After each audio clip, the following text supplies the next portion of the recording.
शांत क्षण. नमस्कार. आज आपण एका अशा गोष्टीबद्दल बोलणार आहोत जी आपल्या रोजच्या जगण्याचा एक अविभाज्य भाग बनली आहे.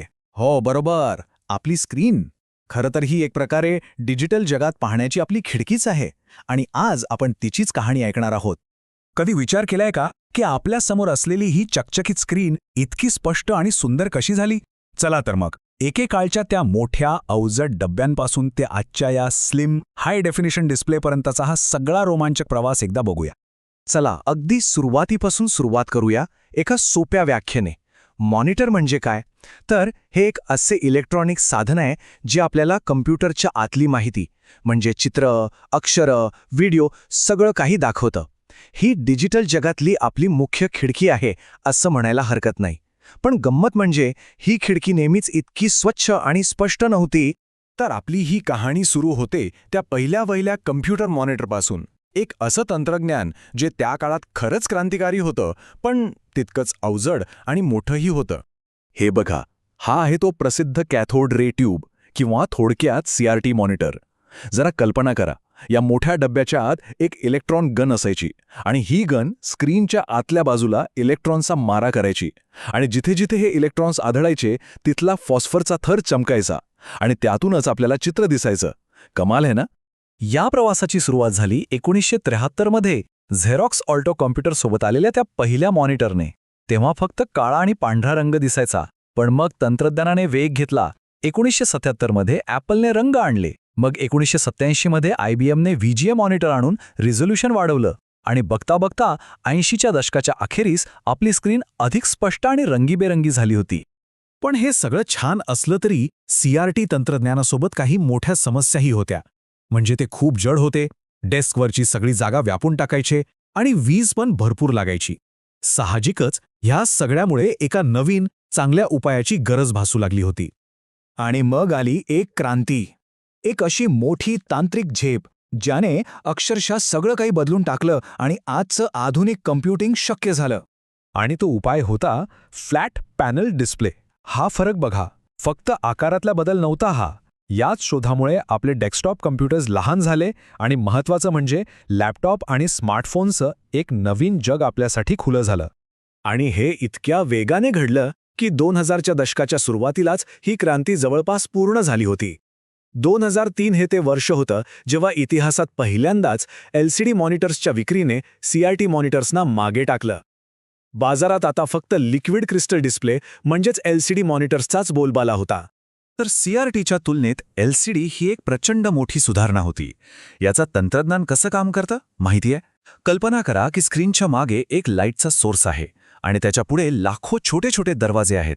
हे दरवाजे म्हणजेच लिक्विड क्रिस्टल्स. कॉम्प्युटर या दरवाजांना सांगतो की कोणता उघडायचा आणि कोणता बंद ठेवायचा, आणि या उघडझापेतूनच प्रकाश बाहेर येतो आणि चित्र तयार होतं. याचमुळे स्क्रीन पातळ, हलक्या आणि जास्त कार्यक्षम बनल्या. ठीक आहे, तर फ्लॅट पॅनलचा जमाना तर आला, पण इथून पुढचा टप्पा होता या तंत्रज्ञानाला अजून रिफाईन करण्याचा. म्हणजे त्याला अजून कार्यक्षम, अजून आकर्षक आणि इंटरॅक्टिव्ह बनवण्याचा. आणि यातलं एक मोठं पाऊल होतं टच स्क्रीन. यामुळे मॉनिटर फक्त चित्र दाखवणारं साधन राहिलं नाही, तर ते एक इनपुट डिव्हाइसही बनलं. म्हणजे आपण थेट स्क्रीनशी संवाद साधू शकलो.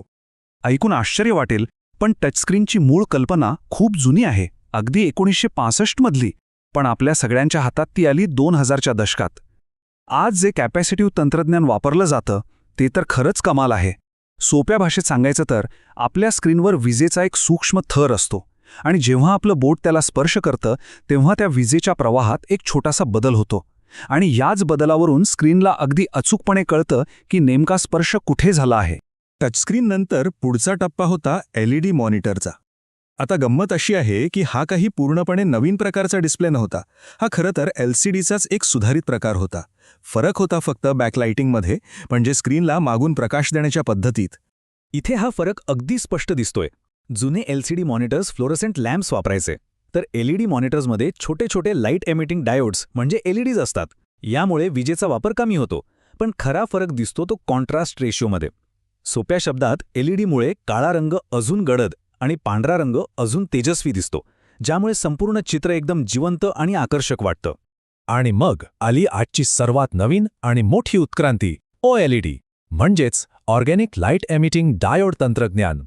OLED तंत्रज्ञान म्हणजे खरं तर एक प्रकारची जादूच आहे. इथे LCD सारखा कोणताही बॅकलाईट नसतो. का? कारण प्रत्येक पिक्सल स्वतःचा प्रकाश तयार करतो. याचा सगळ्यात मोठा फायदा काय? तर जेव्हा एखादा पिक्सल काळा रंग दाखवतो तेव्हा तो स्वतःला पूर्णपणे बंद करून टाकतो. आणि म्हणूनच OLED स्क्रीनवर दिसणारा काळा रंग हा खराखुरा, गडद काळा असतो. यामुळेच बाकीचे रंगही जास्त उठून दिसतात आणि चित्र अविश्वसनीय वाटतं. बरं, तर या सगळ्या प्रगतीनंतर आज आपण नक्की कुठे येऊन पोचलो आहोत? खरं सांगायचं तर आजच्या या डिस्प्ले तंत्रज्ञानाचा आवाका खरंच थक्क करणार आहे. हा आवाका समजून घेण्यासाठी फक्त हा एक आकडा पुरेसा आहे, 50 कोटी. हो, फक्त 2018 या एका वर्षात मोबाईल फोनसाठी 50 कोटींपेक्षा जास्त AMOLED स्क्रीन तयार करण्यात आल्या होत्या. आणि AMOLED हा OLED तंत्रज्ञानाचाच एक प्रकार आहे. विचार करा, एका वर्षात इतक्या स्क्रीन्स. तर 1973 मधल्या त्या एका चमकणाऱ्या ट्यूबपासून ते एका वर्षात तयार होणाऱ्या 50 कोटी स्क्रीन्सपर्यंतचा हा प्रवास आपण पाहिला. आज स्क्रीनला फक्त स्पर्श नाही तर तिला दुमडताही येतं. मग यापुढे काय? या आपल्या डिजिटल खिडक्या आपल्याला पुढे कुठे दिसतील? भिंतींवर? की थेट आपल्या डोळ्यांसमोरच तयार होतील?